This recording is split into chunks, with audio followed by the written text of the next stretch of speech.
So அதனால் எந்த university best நிறைய கமெண்ட்ஸில் நான் பார்க்குறேன், இந்த யூனிவர்சிட்டி படிக்க போகிறேன் இது பெஸ்ட்டா அப்படின்னா நான் என்னால் அப்படி கமெண்ட்டில் ரிப்ளை பண்ண முடியாது. ஏன்னா உங்கள் ஒவ்வொரு ஆளுக்கும் மாறும். அது நீ படிக்கிற கோர்ஸே ஃபஸ்ட்டு சரிதானான்றதை பார்க்கணும். இந்த நாட்டுக்கு வரலாமா வேண்டாமான்றதை ஃபஸ்ட்டு நம்ம டிசைட் பண்ணணும்.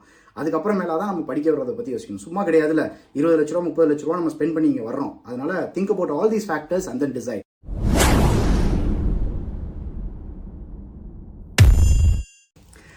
வணக்கம் நண்பர்களே, நான் உங்க மதுரைக்காரன் விஜய், பிரிட்டன்ல இருந்து. எல்லாருக்கும் தெரிஞ்சிருக்கும், I am the founder of BM Global Careers, world's first community based educational consultancy run by professionals in the UK. சரியா, நான் வந்து தெரியாதவங்க தயவு செஞ்சு இந்த வெப்சைட்ல போய் பாருங்க, bmglobalcareers.comல போய் பாருங்க, உங்களுக்கு தெரிஞ்சுக்குவீங்க. நான் வீடியோக்குள்ள போயிடுறேன். இந்த வீடியோல வந்து எதை பத்தி பேச போறோம் அப்படின்னா, யூகேல இருக்கிற ஜாப் மார்க்கெட் இன்னைக்கு நிலவரத்துல என்ன இருக்கு அப்படின்றத பத்தி தான் பார்க்க போறோம். ஸோ இதுக்கு வந்து நான் கவர்மெண்ட் ரிலீஸ் பண்ணியிருக்கிற நிறைய ஸ்டாட்டிஸ்டிக்ஸ் இதெல்லாம் வந்து ரீட் பண்ணியிருக்கேன், நிறைய அண்டர்ஸ்டாண்ட் பண்ணி நிறைய டேட்டாலாம் எடுத்துட்டு வந்து அதை அனலைஸ் பண்ணி தான் வந்து உங்களுக்கு நான் சொல்றேன். சரியா, ஸோ அதனால நானா என்னோட கருத்தை மட்டும் நான் சொல்லல. ஓகே, ஸோ ஏற்கனவே இருக்கிற டேட்டா வச்சு தான் உங்ககிட்ட நான் பேச போறேன். ஸோ மொபைல்லையோ இல்லை லேப்டாப்லையோ டிவிலையோ பார்த்துட்டு இருக்கிறீங்க அப்படின்னா எல்லாத்தையும் அப்படியே உங்க முன்னாடி வச்சுட்டு ரிமோட் எல்லாம் சைட்ல வச்சுட்டு சிட் பேக் அண்ட் ரிலாக்ஸ். ஒரு 10-15 நிமிஷத்துக்கு என்ன சொல்ல போறேன் அப்படின்ற விஷயத்த பாருங்க. அண்ட் உங்க நண்பர்கள் யாராவது யூகேல ஆல்ரெடி இருக்காங்க, இல்லை யூகே படிக்க போறாங்க, வேலைக்கு போறாங்க, இந்த மாதிரி ட்ரை பண்ணிட்டு இருக்காங்க அப்படின்னா தயவு செஞ்சு அவங்களுக்கும் இதை அனுப்பிச்சு விடுங்க, ரொம்ப யூஸ்ஃபுல்லா இருக்கும். சரியா, அதாவது ஒரு 4 கேட்டகரி இருக்கு. அதாவது ஃபர்ஸ்ட் கேட்டகரி என்ன அப்படின்னா, இந்த ஸ்டூடெண்ட்ஸா வரணும் அப்படின்னு சொல்லிட்டு இந்த ஆஸ்பிரன்ஸ் இருப்பாங்க, நம்ம ஊர்ல இருப்பாங்க, எல்லா நாடுகள்லயுமே இருப்பாங்க. அவங்க என்னன்னா ஃபர்ஸ்ட் ஸ்டெப்பா ஒரு ஏஜென்சிக்கு போவாங்க, எஜுகேஷனல் கன்சல்டன்சின்னு சொல்ற ஒரு ஏஜென்சிக்கு போவாங்க. சரியா, ஸோ அவங்க என்ன பண்ணுவாங்க, 5 லட்சம் ரூபாய்க்கு உங்களுக்கு இந்த யூனிவர்சிட்டியில படிக்கலாம், 10 லட்சம் ரூபாய்க்குள்ள இந்த யூனிவர்சிட்டியில படிக்கலாம் அப்படின்னு சொல்லிட்டு ஒரு செட் ஆஃப் யூனிவர்சிட்டிஸ் வந்து ஏதோ ஒன்று கொடுப்பாங்க. இவங்க வந்து அங்கேருந்து இதெல்லாம் நம்பி எடுத்துட்டு இங்கே வந்து படிக்க வருவாங்க. சரியா, இது வந்து ஒரு செட்டு. இன்னொரு செட்டு என்ன அப்படின்னா, எப்படியாவது வேலைக்கு போயிடணும், எவ்வளோ காசுனாலும் கொடுத்துட்றேன், 15 லட்ச ரூபாய் 20 லட்ச ரூபான்னு சொல்லிட்டு நிறைய ஏஜென்சிஸுக்கு கொண்டு போய் காசு கொடுத்து அவங்க வேலைக்கு சேர்த்து விட்றாங்கன்னு சொல்லிட்டு, கேர் ஹோமாக இருக்கட்டும், இங்கே இல்லை இன்னும் என்னென்னமோ வேலைக்கெல்லாம் வந்து இங்கே வர்றாங்க. நிறைய பேர் ஏமாந்தும் போயிடுறாங்க காசை கொடுத்துட்டு. அந்த மாதிரி நிறைய பேர்கிட்ட பேசிட்டு இருக்கேன். இது வந்து 2வது கேட்டகரி. 3வது கேட்டகரி வந்து, நான் இதான் படிச்சிருக்கேன், நான் என்ன படிக்க போறேன்னு தெரியும், நான் எதுக்கு அதை படிக்க போறேன்னு தெரியும், எனக்கு இத்தனை வருஷம் எக்ஸ்பீரியன்ஸ் இருக்கு, நான் இதை படிச்சேன்னா நான் இந்த வேலைக்கு தான் போவேன், இந்த கம்பெனி மாதிரி இந்த இண்டஸ்ட்ரிக்குள்ள இருக்கிற இந்த பொசிஷனுக்கு தான் நான் வேலைக்கு போவேன் அப்படின்னு சொல்லி தெரிஞ்சு வர்ற இன்னொரு கேட்டகரி. அவங்களுக்கு வந்து மோஸ்ட்லி இங்கே வந்து வேலை கிடைச்சிரும். 90% வந்து அந்த மாதிரி வர்றவங்களுக்கு வேலை கிடைச்சிரும். இந்த 4வது கேட்டகரியில இன்னொன்று இருக்கு. அது யாரு அப்படின்னா, நான் சொன்னேன் அந்த ஃபர்ஸ்ட் சொன்னேன் தெரியுமா, அந்த மாதிரி கேட்டகரியில இருக்கிறவங்க ஒரு குவாலிட்டியான ஒரு விஷயங்களை செய்யாம, குவாலிட்டியா இருக்காம இங்க வர்ற பசங்க. சரியா, இந்த நாட்டுக்கு வந்ததுக்கு அப்புறமேலா அந்த பாப்புலேஷன் வந்து மெஜாரிட்டி ஆஃப் த பாப்புலேஷன் வந்து என்ன சொல்றாங்க அப்படின்னா, எனக்கு இங்க வேலை கிடைக்கல, இந்த நாட்டில் வந்து வேலையே கிடைக்காது, இங்க வந்து வேகன்சிஸே இல்லை, ஜாப் வேகன்சிஸே இல்லை, எங்க அப்ளை பண்ணாலும் எனக்கு வந்து ரிஜெக்ட் ஆகுது அப்படின்னு சொல்லுவாங்க. பட் அவங்ககிட்ட நீங்க கேட்டீங்கன்னா காலையிலேருந்து சாயங்காலம் வரைக்கும் பெட்ரோல் ஸ்டேஷன்லையோ இல்லை கன்வீனியன்ஸ் ஷாப்லையோ வந்து பார்ட் டைம் ஜாபோ ஃபுல் டைமாக பார்த்துட்டு இருப்பாங்க. சரியா, அவங்களுக்கு வந்து அப்ளை பண்ணுறது கூட டைம் இருக்காது, ஸ்கில்ஸை டெவலப் பண்ணணும், இந்த மாதிரி நிறைய விஷயங்கள் இருக்கு. இதெல்லாம் பற்றி நான் கடைசியில் சொல்கிறேன். சரியா, பட் அதை பற்றி தான் வந்து நம்ம பார்க்க போகிறோம். இந்த நாட்டில் ஒவ்வொரு குவார்ட்டருக்கும், ஒவ்வொரு வருஷமும் ஒவ்வொரு குவார்ட்டருக்கும் வந்து ஜாப் வேகன்சிஸ் வந்து எவ்வளோ இருக்கு அப்படின்றத வந்து ரிலீஸ் பண்ணிட்டே இருப்பாங்க. ரொம்ப வருஷமா வந்து ரிலீஸ் பண்ணிட்டு இருக்காங்க. இந்த ஓவராலா இந்த நாட்டில் யூகேல வந்து எப்படி இருக்கு அப்படின்னு சொல்லிட்டு. ஸோ அதுல இப்போ நம்ம பார்த்துட்டு இருக்கிற ஒரு விஷயம் காட்டுறேன் உங்களுக்கு, இந்த கிராஃப்.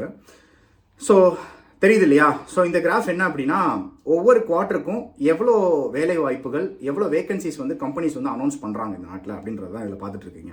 ஸோ இப்போ ஜனவரி டு மார்ச் 2024 வந்து 916,000, அதாவது 9,16,000 வேலை வாய்ப்புகள் வேகன்சிஸ் வந்து இருக்கு. ஸோ இதுக்கு வந்து நம்ம வேலைக்கு வந்து அப்ளை பண்ணலாம் அப்படின்ற மாதிரி சொல்லியிருக்காங்க. ஸோ இதுக்கு முன்னாடி என்ன இருந்துச்சு, 9,10,000 வந்திருக்கு. ஸோ ஒரு 600 ஒரு 6,000 வந்து இன்க்ரீஸ் ஆயிருக்கு. சரியா, அப்படியே பின்னாடி போகலாம். இங்கே அப்படியே தெரியுதா உங்களுக்கு? அப்படியே பின்னாடி போனால் இங்கே வந்து இதை வந்து எப்படி நம்ம பிரிச்சுக்கலாம் அப்படின்னா, ப்ரீ கோவிட் போஸ்ட் கோவிட் அப்படின்னு சொல்லி பிரிச்சுக்கலாம். ப்ரீ கோவிட்ன்றது எப்போ நடந்துச்சு நமக்கு, இந்த 2019 எண்டு தான் வந்து ப்ரீ கோவிட். ஏன்னா 2020 ஜனவரியிலேருந்து தான் வந்து கோவிட் வேவ்ஸ் எல்லாம் வந்து அஃபெக்ட் பண்ண ஆரம்பிச்சிச்சு இல்லையா?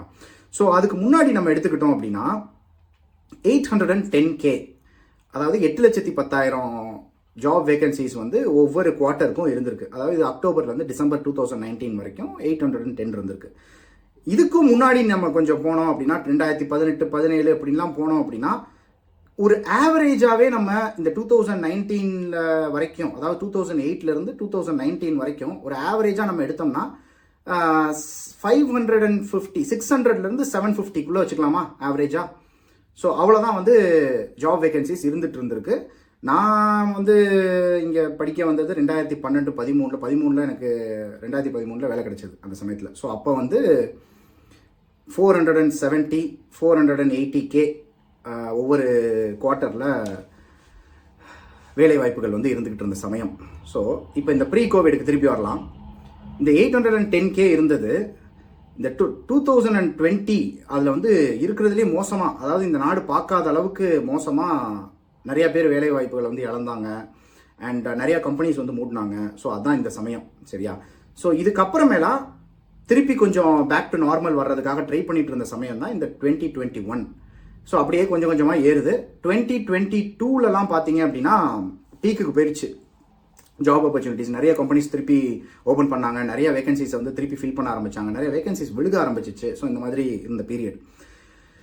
இப்போ 2024 இருக்கும். ஸோ திருப்பி வந்து ஒரு டிப்பு விழுந்து நான் இப்போ வந்து 916 வந்து நிற்கிது 9,16,000 அப்படின்னு சொல்லிட்டு. ஸோ இதில் வந்து நம்ம என்ன தெரிஞ்சுக்கணும் இந்த கிராஃப்ல இருந்து அப்படின்னா, நம்ம கம்பேர் பண்ணுறது என்னன்னா, இந்த கடந்த ஒரு 2 வருஷம் 3 வருஷமா வந்து இந்த நாட்டில் வேலை வாய்ப்புகள் வந்து ரொம்ப கம்மியாக இருக்கு, ரொம்ப மோசமாக போயிட்டு இருக்கு அப்படின்னு சொல்லிட்டு தான் எல்லாரும் பேசுறாங்க. வேலையே கிடைக்கலன்னு சொல்லி பேசிட்டு இருக்காங்க. ஆனால் நம்ம கம்பேர் பண்ண வேண்டியது என்ன அப்படின்னா, கோவிடுக்கு முன்னாடி எப்படி இருந்துச்சு, இன்னைக்கு எப்படி இருக்கு அப்படின்றது தான். இப்போ நீங்க பாத்தீங்க அப்படின்னா கோவிடுக்கு முன்னாடி 810 இருக்கு, இன்னைக்கோட டேட்டுக்கு வந்து எவ்வளவு இருக்கு, 916 இருக்கு. கிட்டத்தட்ட 1 லட்சம் ஜாப் வேகன்சிஸ் எவ்ரி ஒரு குவார்ட்டருக்கு வந்து அப்படியே இருந்துட்டு இருக்குது. புரியுதா? எக்ஸ்ட்ரா அடிஷ்னலாக தான் இருக்கு. ஸோ ரொம்ப மோசமாக போகலை. இன்னும் கோவிடுக்கு முன்னாடி இருந்த சமயம் வரைக்கும் கூட இன்னும் போகலை. மேபி இன்னொரு 1.5 வருஷத்தில் வரலாம், 2 வருஷத்தில் வரலாம், இல்லை இன்னொரு 6 மாசத்துலேயே கூட வரலாம், இல்லை வராமையும் போகலாம். இன்னும் நிறைய கம்பெனிஸ் டெவலப் ஆகி இன்னும் கொஞ்சம் இன்க்ரீஸ் ஆகலாம். என்ன வேணால் நடக்கலாம், சரியா. அடுத்து எலெக்ஷன் வருது. ஸோ என்ன வேணால் நடக்கலாம். ஸோ அதை நம்ம வந்து இப்போ சொல்ல முடியாது. ஆனால் நம்ம இன்னைக்கு இருக்கிற சூழ்நிலையை பற்றி மட்டும் தான் பேசுகிறோம், இன்னைக்கு இருக்கிற டேட்டாவை பற்றி மட்டும் தான் பேசுகிறோம். ஸோ இப்போ பார்த்தீங்க அப்படின்னா இந்த டிப்பை காம்பன்சேட் பண்ணுறதுக்கு தான் இங்கே வந்து ஒரு பீக்குக்கு போயிருக்கு. ஸோ இதை வந்து நம்ம எடுத்துடலாம், புரியுதா. ஸோ இதோட நம்ம கம்பேர் பண்ணோம்னா still we are not bad. இந்த நாடு வந்து இன்னும் அவ்வளோ மோசமான ஒரு நிலைக்கு போகலை. மோசமான நிலைக்கு இதுக்கு முன்னாடி இந்த கோவிட் இல்லாத சமயத்தில் போனதுன்னு பார்த்தீங்கன்னா இந்த 2008லேருந்து 2012 வரைக்கும் தான் போயிருக்கு, சரியா. வேலை வாய்ப்புகள் வந்து ரொம்ப கம்மியாக இருந்த சமயம் வந்து இந்த 2008லேருந்து 2012 வரைக்கும். அந்த அளவுக்குலாம் போகணும் அப்படின்னா இன்னும் பயங்கரமான டிப்பு வரணும், சரியா. ஸோ அதனால இந்த நாட்டில் வந்து வேலை வாய்ப்புகளே இல்லை அப்படின்னு சொல்லி நம்ம தயவு செஞ்சு நினைக்க வேண்டாம். இவ்வளோ வேலை வாய்ப்புகள் இருக்கு. ஓகே, இப்போ இன்னும் ஒரு படி மேலே போய் நம்ம என்ன பண்ணலாம் அப்படின்னா, ஒவ்வொரு இண்டஸ்ட்ரியிலையும் எவ்வளோ வேலை வாய்ப்புகள் இருக்கு, கோவிடுக்கு முன்னாடி எப்படி இருந்துச்சு, இப்போ எப்படி இருக்கு, ஒவ்வொரு இண்டஸ்ட்ரியும் நம்ம பார்க்கலாம். ஸோ இங்கே நீங்கள் பார்த்துட்டு இருக்கிற டேட்டா ஷீட் என்ன அப்படின்னா, ஸோ 2000 எப்போ இருந்திருக்கு, 2001 ஒவ்வொரு மாதமும் ஒவ்வொரு இண்டஸ்ட்ரியில் எவ்வளோ வேகன்சிஸ் வந்து இருந்துட்டு இருந்திருக்கு அப்படின்றத பற்றி தான் இதில் இருக்குது. ஸோ நீங்கள் மேலே பார்க்கலாம், mining and quarrying, manufacturing, electricity, water supply, அதாவது construction, wholesale, retail trade, transport and storage, accommodation and food services, information and communication, financial and insurance activities, real estate, professional, scientific and technical activities, administrative and support service activities, public admin, defense, அப்புறமேல education, human health and social activities, arts, entertainment, recreation, other service, இது இந்த மாதிரி எல்லாமே இங்கே இருக்கு. And motor trades, wholesale, retail, இது எல்லாமே இருக்கு, சரியா. ஸோ இதில் நான் என்ன பண்ணியிருக்கேன் அப்படின்னா, ஒவ்வொரு குவார்ட்டருக்கும் இங்கே இருக்குது இல்லையா. ஸோ இதில் ஒவ்வொரு குவார்ட்டருக்குமே இங்கே இருக்குது, ஒவ்வொரு இண்டஸ்ட்ரியில் எப்படி இருக்குன்னு சொல்லி. ஸோ இதில் நான் என்ன பண்ணியிருக்கேன்னா, அக்டோபர் டு டிசம்பர் 2019, அதாவது ப்ரீ கோவிட் இந்த சமயம் நான் கன்சிடர் பண்ணி இந்த டேட்டாவையும் இப்போ கரண்டாக என்ன டேட்டா இருக்குது Jan to March 2024, ஸோ இந்த டேட்டாவையும் மட்டும் நான் எடுத்து அனலைஸ் பண்ணியிருக்கேன். ஸோ அதுதான் வந்து நீங்கள் இங்கே பார்க்குறீங்க, சரியா. ஸோ இங்கே நீங்கள் பார்க்கலாம், எல்லா செக்ஷன்ஸ், எல்லா இண்டஸ்ட்ரீஸையுமே இங்கே போட்டிருக்கேன். அண்ட் தென் அக்டோபர் டு 2019 இங்கே போட்டிருக்கேன். அண்ட் தென் Jan to Marchல இங்கே போட்டிருக்கேன். ஸோ அதோட கிராஃப் தான் வந்து இங்கே இருக்கிறது. ஸோ இதை தான் வந்து நம்ம கம்பேர் பண்ணணும். இதில் என்ன கம்பேர் பண்ண போகிறோம் அப்படின்னா, ஒவ்வொரு இண்டஸ்ட்ரிக்கும் ப்ரீ கோவிட் அப்போ எப்படி இருந்துச்சு, இன்னைக்கு எப்படி இருக்கு, எவ்வளோ வந்து ஜாப் வேகன்சிஸ் டிஃப்ரென்ஸ் இருக்கு அப்படின்றதான் வந்து இதில் நம்ம பார்க்க போகிறோம். ஸோ இதில் நீங்கள் பார்த்தீங்க அப்படின்னா எங்கெல்லாம் க்ரீன் உங்களுக்கு தெரியுதோ எல்லாமே வந்து அதிகமாக தான் இருக்குது. இன்னும் வந்து அந்த லெவலுக்கு கீழே போகலை. எங்கெல்லாம் நீங்கள் ரெட்டு பார்க்குறீங்களோ அங்கெல்லாம் வந்து ப்ரீ கோவிடுக்கு இருந்ததை விட அதோட வேகன்சிஸ் வந்து கம்மியாக இருக்குது அப்படின்றது. ஸோ இது வந்து இதுலேருந்து நம்ம தெரிஞ்சுக்கலாம் எது வந்து மோசமாக போயிட்டுருக்கு அண்ட் எது வந்து இந்த நாட்டில் கீழே போயிட்டுருக்கு அப்படின்றத வந்து இதில் நம்ம தெரிஞ்சுக்கலாம். சரியா? ஸோ இதில் நம்ம பார்க்கல human health and social work activities தெரியுதாங்க. ஸோ அது வந்து 138லேருந்து 159 எல்லாம் இன்க்ரீஸ் தான் இருக்குது. எதெல்லாம் ரெட்டில் இருக்குதுன்னு சொல்லிட்டு நம்ம பார்க்கலாம். So wholesale and retail trade, repair of motor vehicles and motorcycles. So இது வந்து 117K அதுக்கு வந்து கம்மியாக இருக்குது. 132லேருந்து 117 இது எல்லாமே தௌசண்ட்ஸில் நம்ம போட்டிருக்கிற ஃபிகர்ஸ் எல்லாம். ஸோ இது மட்டும் இங்கே வந்து கம்மியாக இருக்குது. இதுக்கப்புறமேலாம் ரீட்டைல் 86லேருந்து 66Kவா கம்மியாக இருக்குது. ஹோல்சேல் 32லேருந்து 29 கம்மியாகிட்டு இருக்கு. And then arts entertainment and recreation 18லேருந்து 14 கம்மியாயிருக்கு. சரியா? ஸோ இதெல்லாம் நீங்கள் பார்த்தீங்க அப்படின்னா இந்த ஹோல்சேல் ரீட்டைல் இந்த மாதிரி ப்ராடக்ட்ஸ் எல்லாம் செல் பண்ணுறது, அதுக்கப்புறமேலா arts entertainment and recreation industry, அந்த இண்டஸ்ட்ரி வந்து மோசமாக தான் போயிட்டுருக்கு. And then wholesale and retail trade ஏற்கனவே நம்ம பார்த்தோம்ல கீழே ரீட்டைல் அண்ட் ஹோல்சேல், அதில் repair of motor vehicles and motorcycles. ஏன்னா இங்கே வெஹிக்கிள்ஸ் வந்து பயங்கரமாக இங்கே டெவலப் ஆகிட்டு இருக்கு. நிறைய பேர் வந்து hybrid cars and electric vehicles தான் வந்து ப்ரொமோட் பண்ணிட்டு இருக்காங்க. அண்ட் பழைய கார்ஸ் பழைய மோட்டார் சைக்கிள்லாம் இருந்துச்சு, ஏதோ ஒரு சின்ன பிரச்சனை வந்துச்சு அப்படின்னா இந்த நாட்டில் இருக்கவங்களுக்கு தெரியும், சின்ன பிரச்சனை இருந்துச்சுனாலும் போனால் என்ன பண்ணிடுறாங்க அப்படின்னா ஸ்கிராப் யார்டு கொண்டு போயிடுறாங்க. சின்ன கதவுல டென்ட் விழுந்துருச்சுடான்னு சொல்லி போட்டால் நான் வந்து இதை ஸ்கிராப் யார்டுக்கு போடணும் அப்படின்னு சொல்லிட்டு போடுறாங்க. அந்த மாதிரி ஒரு சூழ்நிலை தான் இருக்குது. இந்த நாடு வந்து நிறைய எலக்ட்ரிக் வெஹிக்கிள்ஸை ப்ரொமோட் பண்ணிட்டு இருக்கு. ஸோ இது ரொம்ப ஆப்வியஸாக இங்கே தெரியுது. ஸோ இது இல்லாமல் மற்ற எந்த இண்டஸ்ட்ரியை நீங்கள் எடுத்தாலுமே, இப்போ மேனுஃபேக்சரிங்லாம் எடுத்து பாருங்களேன், ப்ரீ கோவிட்ல வந்து 53 இருந்திருக்கு. அதுக்கு முன்னாடி இருக்கிற ஆவரேஜாகவே பார்த்தீங்கன்னா அவ்வளோதான் இருந்திருக்கு. இப்போ இங்கே பாருங்களேன், 2021 மேனுஃபேக்சரிங்கில் தான் இருக்கேன் நான். ஸோ 2021 2020 இதெல்லாம் பார்த்தீங்கன்னா 24 அப்படியே கொஞ்சம் இன்க்ரீஸ் ஆகி அப்படியே போயிருக்கு. இவ்வளோ தான் இருந்திருக்கு பாருங்களேன். அப்புறமேல தான் இன்க்ரீஸ் ஆகுது, கோவிடுக்கு அப்புறமேல தான் இன்க்ரீஸ் ஆகுது. தெரியுதா? ஸோ அதுக்கு முன்னாடி பார்த்தீங்க அப்படின்னா ஆவரேஜாக 50 இந்த ரேஞ்சில் தான் இருக்குது. அதுக்கு முன்னாடி வந்து நல்லா இருந்திருக்கு. அகெயின் அந்த 50 ஆவரேஜாக வந்து 50ல் தான் இருந்திருக்கு. ஸோ இப்போ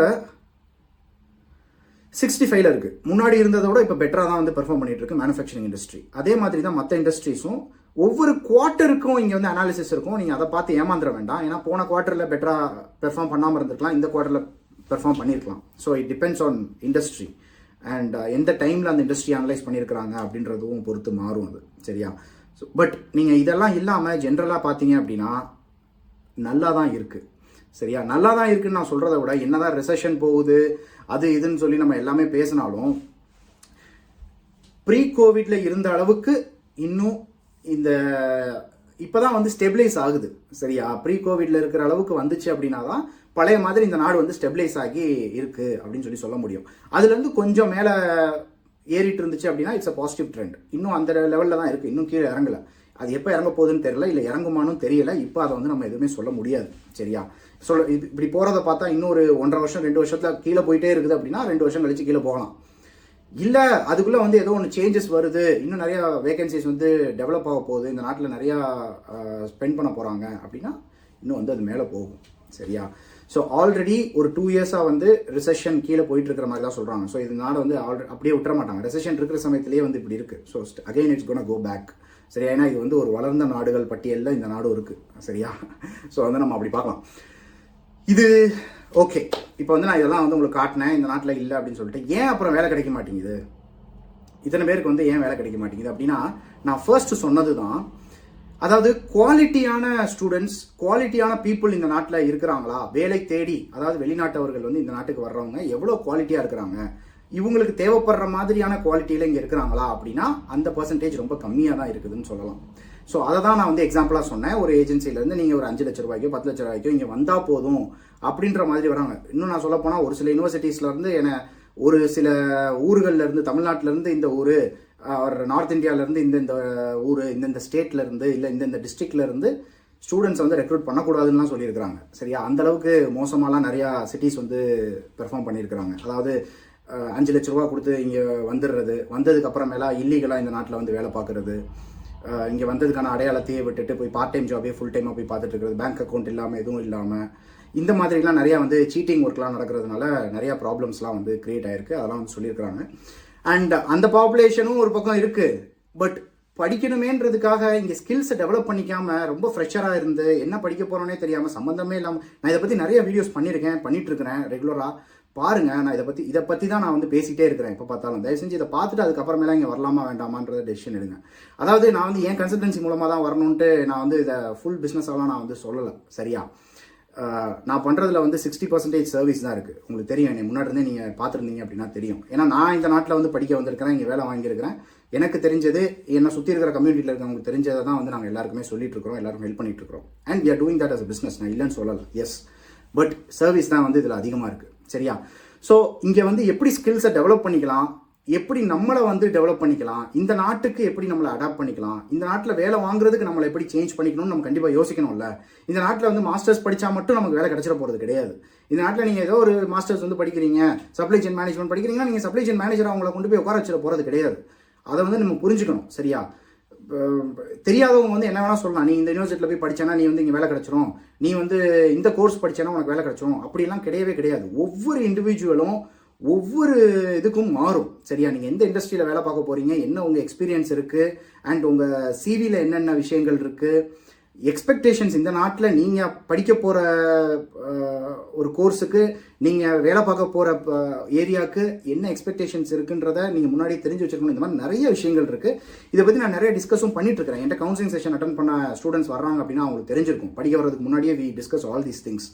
சரியா, ஸோ அதனால் இதெல்லாம் யோசிச்சு அதுக்கப்புறம் வேலை டிசைட் பண்ணுவோம். இந்த நாட்டில் ஒரு நாட்டை பற்றி பேசிட்டு இருக்கிறோம். நம்ம வேலை வாய்ப்புகள் ஒரு நாட்டில் இல்லைன்னு சொல்லி எப்படி நம்ம சொல்ல முடியும்? நம்ம குவாலிட்டியாக இருக்கோமா இல்லையான்றதை தான் நம்ம ஃபர்ஸ்ட் வந்து யோசிக்கணும். சரியா, தயவு செஞ்சு அதை யோசிங்க. உங்கள் நண்பர்களுக்கும் இதை வந்து சொல்லுங்க, பகிர்ந்துக்கங்க. அண்ட் குவாலிட்டியான நல்ல ஒரு இன்ஸ்டிடியூஷனில், நல்ல ஒரு யூனிவர்சிட்டியில் குவாலிட்டியான ஸ்டூடெண்ட்ஸ் கூட சேர்ந்து படிக்கையில் உங்களுக்கு நல்ல அறிவு வந்து கிடைக்கும். ஏன்னா அந்த யூனிவர்சிட்டியில் நிறைய ஃபண்ட்ஸ் கிடைச்சிருக்கும், அவங்க நிறைய ரிசர்ச் பண்ணிட்டு இருப்பாங்க, நிறைய விஷயங்கள் அதை பற்றி சொல்லிக் கொடுப்பாங்க.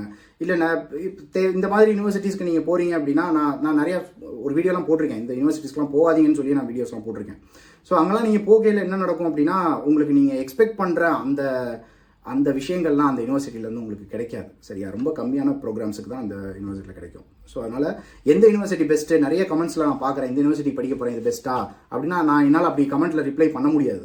ஏன்னா உங்கள் ஒவ்வொரு ஆளுக்கும் மாறும். அது நீ படிக்கிற கோர்ஸே ஃபஸ்ட்டு சரிதானான்றதை பார்க்கணும். இந்த நாட்டுக்கு வரலாமா வேண்டாமான்றதை ஃபஸ்ட்டு நம்ம டிசைட் பண்ணணும். அதுக்கப்புறமேல தான் நம்ம படிக்க வரதை பற்றி யோசிக்கணும். சும்மா கிடையாதுல, 20 லட்ச ரூபா 30 லட்ச ரூபா நம்ம ஸ்பெண்ட் பண்ணி இங்கே வர்றோம். அதனால think about all these factors and then decide. இந்த நாட்டில் வேலை வாய்ப்புகள் இருக்குதா அப்படின்னா நான் காட்டியிருக்கேன்.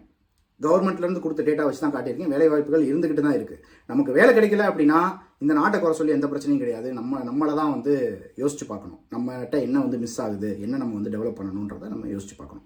சரியா, இதே மாதிரி நான் நிறைய வீடியோஸ் வந்து போட்டுட்டு இருக்கிறேன். தயவு செஞ்சு சப்ஸ்கிரைப் பண்ணாதவங்க சப்ஸ்கிரைப் பண்ணிட்டு வீடியோ பாருங்க. சரியா, நான் அடுத்த இன்னொரு வீடியோவில் வந்து உங்களை மீட் பண்ணுறேன். அது வரைக்கும் எல்லாரும் சந்தோஷமா இருங்க, சிரிச்சிட்டே இருங்க, சேஃபா இருங்க, நல்லா சாப்பிட்டு தமிழில் பேசுங்க. நன்றி, வணக்கம்.